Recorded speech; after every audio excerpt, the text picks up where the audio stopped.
Après les polémiques, la musique a repris ses droits. Très critiquée par une certaine partie de la classe politique après des propos plutôt virulents contre Emmanuel Macron, la chanteuse est remontée sur scène pour la première fois ce mercredi. Invitée au Festival des Francopholies, elle a fait le show devant un public conquis. Les organisateurs avaient été clairs, Isia Higelin fait partie de la famille des Franco, et pas question de la lâcher, même en pleine polémique. Quelques jours après son discours plutôt violent contre Emmanuel Macron, dans lequel elle l'imaginait pendue à 20 mètres de haut comme une piñata et qu'elle voulait mettre à terre gentiment avec des battes remplies de clous, la jeune femme était de retour sur scène ce jeudi. Invitée aux Francopholies de La Rochelle, elle a en effet assuré le show comme si de rien n'était, pour le plus grand plaisir du public venu l'encourager. Mais qui n'a pas manqué de remarquer que la jeune femme n'avait pas pris la parole entre ses chansons. Histoire, sans doute, de ne pas replonger dans des polémiques qui lui valent aujourd'hui une enquête du tribunal de Nice pour provocation publique à commettre un crime ou un délit. En effet, lors du concert à Beaulieu-sur-Mer, la police avait été appelée par des membres du conseil municipal, présents sur place et choqués par ses propos.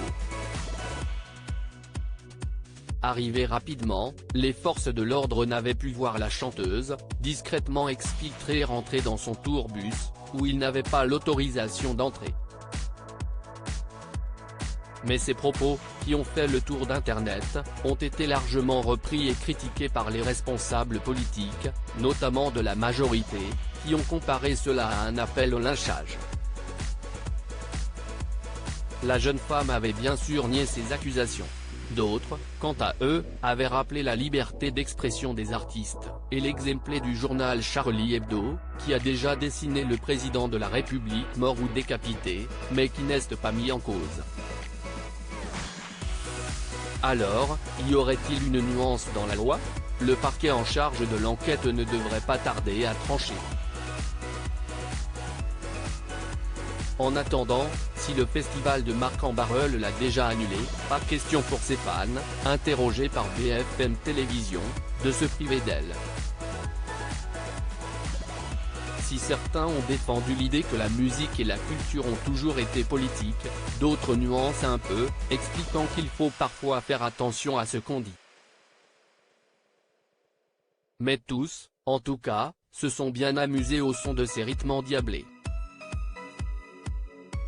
Pour la plus grande joie des organisateurs, dont le directeur Gérard Pont, je ne suis pas procureur, je ne suis pas juge, je ne suis pas ministre de l'Intérieur.